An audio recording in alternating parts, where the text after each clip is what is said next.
Olá pessoal do Fundações Sem Complicações, sou Marcelo Belloni, vou falar aqui para vocês um pouquinho sobre as fundações mistas, que é a associação de um elemento de fundação direta, que no caso pode ser uma sapata, com um elemento de fundação profunda, que pode ser qualquer tipo de estaca que a gente tenha aí no nosso mercado disponível.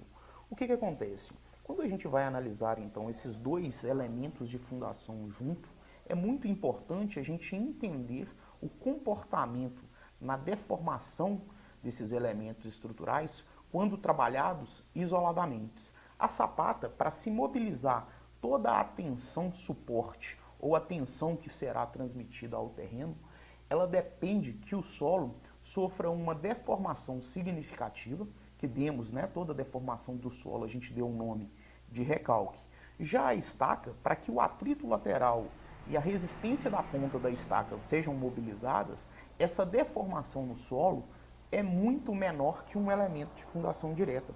Isso quer dizer que se tivermos o mesmo prédio, no mesmo terreno, um com fundação direta, outro com fundação profunda, o prédio em fundação direta sofrerá um recalque muito maior que um prédio em fundações profundas. E isso é fundamental para entendermos o comportamento desses elementos quando trabalhados em conjuntos. O primeiro elemento em fundação mista que houve estudos, era a sapata T ou a estaca T. Esse elemento, ele advinha de uma sapata, no qual na sua base era engastado uma estaca. Qual o problema foi se tendo ao longo dessa situação? Que quando a carga era aplicada, a estaca, sobre uma pequena deformação do solo, mobilizava o seu atrito lateral. E para essa mesma deformação, a tensão na base da sapata ainda não era completamente mobilizada. Demandaria, então, de uma deformação adicional para que pudesse mobilizar toda a tensão em seu contato. Porém, quando isso acontece, essa grande deformação ocasiona a ruptura da estaca. Isso quer dizer que num elemento de fundação T, ou de estaca T, ou de sapata T, quando a sapata começa a trabalhar, provavelmente a estaca já estará rompida, trabalhando somente sobre atrito residual. Já no caso das estapatas, existe um espaço entre o fundo da sapata e a estaca, porque esse espaço ele é suficiente para que quando as cargas comecem a atuar na sapata, o solo sofra um recalque até uma certa magnitude que é dada em função dessa distância. Quando então é sofrido esse recalque controlado, digamos assim, é mobilizado uma tensão na base da sapata e a sapata entra em contato com a estaca. Só a partir deste momento, então, que a estaca começa a trabalhar. Nessa condição, em muitos casos, às vezes, de dimensionamento, a gente tem dois modelos. A gente poderia considerar, no caso de uma estapata, uma parte da carga sendo suportada pela sapata e uma parte suportada pela estaca, ou ainda a gente poderia condicionar que os elementos de fundação profunda eles só funcionariam como uma melhora do solo, aumentando a tensão admissível no dimensionamento de sapatas, das sapatas superiores aí.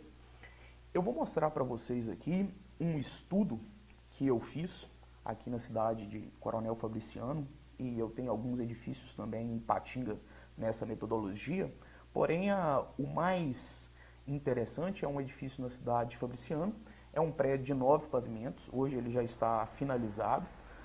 O terreno desse local, quando veio a sondagem, a gente teve uma areia fofa, com SPT variando de 2, 3, 4, 1, então um solo de capacidade geotécnica bem baixa. Nesse terreno, infelizmente pela sua condição de espaço, as linhas das redes elétricas no entorno e da vizinhança, foi impossível trabalhar com hélice contínua. E caso a gente optasse por estaca cravada, a gente também teria alguns complicadores, já que é um bairro muito humilde, as edificações vizinhas não têm estrutura suficiente para suportar as vibrações da cravação de estaca. E também ao lado dessa edificação existe uma central de bombeamento da Copasa, que é a nossa empresa de abastecimento de água. Então, se houvesse uma vibração muito significativa, poderia comprometer também esse abastecimento. E as cargas dessa edificação eram muito elevadas para esse terreno, para que se fosse construído em fundação direta. Então, nós optamos por fazer um trabalho, né? Fomos até o proprietário, conversamos e propomos a metodologia da fundação mista em estapatas. Só que como não há ainda um modelo confiável de dimensionamento, para que esse dimensionamento pudesse ser feito, precisamos fazer algumas provas de cargas. Nós fizemos lá 4 provas de cargas. Primeiro, a gente fez uma prova de carga de um elemento de sapata, somente a sapata. Fizemos a prova de carga. Depois nós construímos uma outra sapata com uma estaca, porém trabalhando com sapata T ou estaca T, ou seja, a estaca engastada na fundação. Fizemos um segundo modelo com uma estaca trabalhando em estapata, havendo então o espaço entre o fundo da sapata e o topo da estaca. E já a terceira prova de carga foi realizada com 3 estacas e a sapata. Vou mostrar para vocês aí o resultado. Quando analisamos somente a sapata, pelo critério de determinação de tensão admissível baseado em provas de carga, verificamos que a tensão admissível para a sapata isolada para esse terreno foi de 105 kPa. Quando trabalhamos com a sapata T, esse ganho de tensão admissível foi para 138, então subiu 38%. Porém, um pequeno detalhe nos assusta. Essa área aqui, ó, nessa área acredita-se que seja o exato momento onde o atrito lateral da estaca foi rompido. Ou seja, a partir desse ponto, a estaca trabalhou com atrito lateral residual somente. Tanto que essa inclinação difere da inclinação superior. Quando estudamos a sapata com uma estaca trabalhando em estapata, a tensão admissível foi um pouco menor que a sapata T, foi de 130,3, porém ainda um ganho de 30% bem significativo. Quando aumentamos para 3 estacas no elemento, o que aconteceu? Quando nós chegamos na carga de 150 toneladas, as estacas de reação do sistema de prova de carga não suportaram aquelas cargas. Não se esperava uma carga tão alta nesse estudo. E com isso houve a ruptura dessas estacas. Então a gente não conseguiu chegar até o fim dessa prova de carga. Porém a gente pode ver por esse gráfico que aproximadamente para um recalque de 10 milímetros, a nossa tensão admissível é superior a 450 kPa. É um ganho significativo.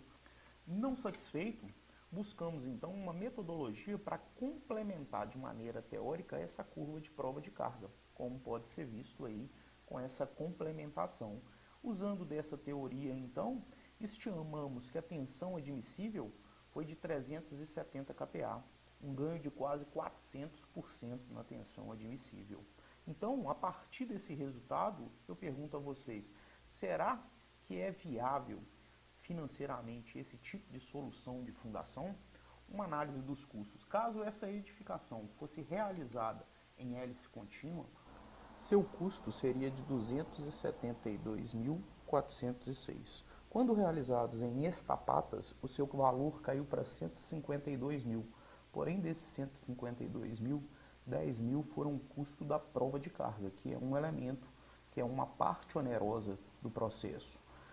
Uma economia total de 119 mil, condiciona uma economia de 43% quanto comparada à hélice contínua. E você, acha que esse sistema é viável? Espero você me seguindo no meu Instagram.